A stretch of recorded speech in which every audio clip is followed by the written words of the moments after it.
Hare Krishna Krishna Krishna Hare Hare, Hare Ram Ram Ram Hare Hare. Life with my Madhusudana চ্যানেলে নতুন পর্বে আপনাদের সকলকে স্বাগত জানাচ্ছি। বন্ধুরা কেমন আছেন? আশা করি সবাই সুস্থ আছেন, ভালো আছেন।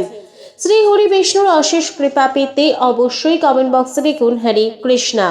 এই পর্বের বিষয় হলো 1432 বঙ্গাব্দের 2025 সালে শ্রাবণ মাসের কৃষ্ণপক্ষের একাদশী কামিকা একাদশীর পূর্ণাঙ্গ সময়সূচি, একাদশী তিথি কখন লাগবে, কখন ছাড়বে, একাদশী ব্রত পালনের সময়।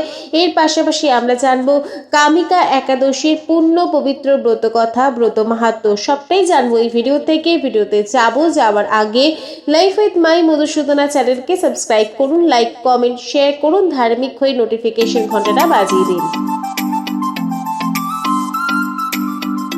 কামিকা একাদশীর পূর্ণ পবিত্র ব্রত কথা, ব্রত মাহাত্ম্য। শ্রাবণ কৃষ্ণপক্ষিয়া কামিকা একাদশীর কথা ব্রহ্ম বৈবর্ত পুরাণে যুধিষ্ঠির শ্রীকৃষ্ণ সংবাদে বলা হয়েছে।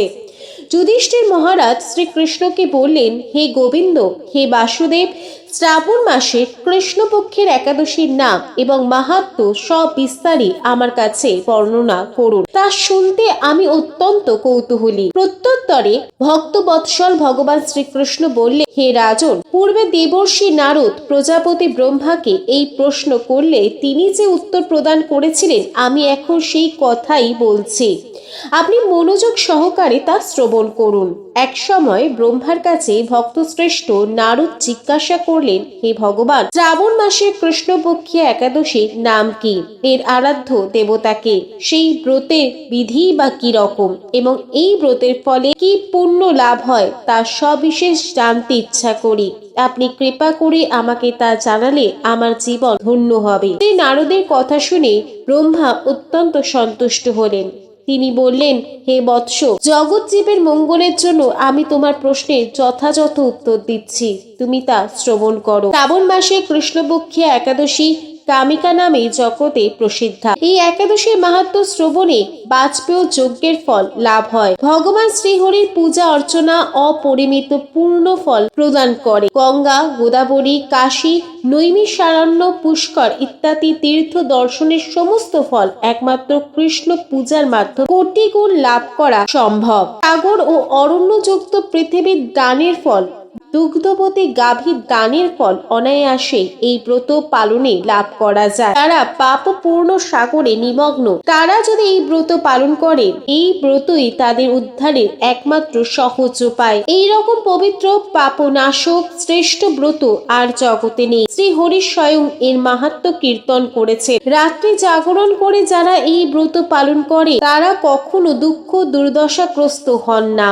এই ব্রত পালনকারী কখনো নিম্নজনে প্রাপ্ত হন না। কেশব প্রিয়া তুলসী পত্রে যিনি শ্রীহরির পূজা করেন, পদ্ম পাতায় জলের মতো তিনি পাপে নির্লিপ্ত থাকেন। তুলসী পত্র দিয়ে বিষ্ণু পূজায় ভগবান যেমন সন্তুষ্ট হন, মণি মুক্তাদি মূল্যবান রত্ন মাধ্যমেও তেমন প্রীত হন না।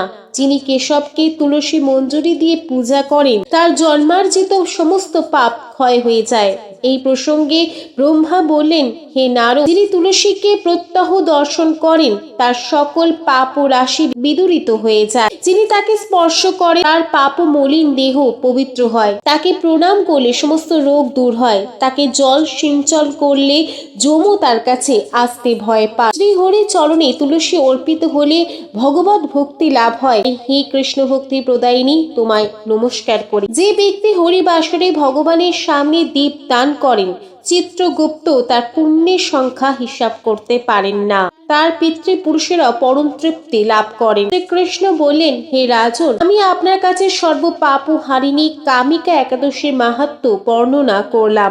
অতএব যিনি ব্রহ্ম হত্যা, ভ্রূণ হত্যা করেছেন, তিনি যদি পাপ বিনাশিনী মহাপুণ্য ফলদায়িনী এই ব্রত পালন করেন এবং এর মাহাত্ম্য শ্রদ্ধা সহকারে পাঠ অথবা শ্রবণ করেন, তিনি সর্ব পাপ মুক্ত হয়ে বিষ্ণু লোকে গমন করেন। 2025 সালে 1432 বঙ্গাব্দে শ্রাবণ মাসের কৃষ্ণপক্ষের একাদশী কামিকা একাদশীর পূর্ণাঙ্গ সময়সূচি। একাদশী তিথি শুরু হবে 3 জুলাই 2025 বাংলা 23 শ্রাবণ 1432 রবিবার সকাল 10:53 পর থেকে। একাদশী তিথি সমাপ্ত হবে 21 জুলাই 2025 বাংলার 4 শ্রাবণ 1432 1432 সোমবার সকাল 8:28 2025 সালের 1432 বঙ্গাব্দের কামিকা একাদশীর পূর্ণ ব্রত পালন করা হবে 21 জুলাই 2025 বাংলার 4 শ্রাবণ 1432 সোমবার। একাদশী ব্রত পালন হবে 22 জুলাই 2025 বাংলার 5 শ্রাবণ 1432 মঙ্গলবার সকাল 5:06 পর থেকে সকাল 6:22 মধ্যে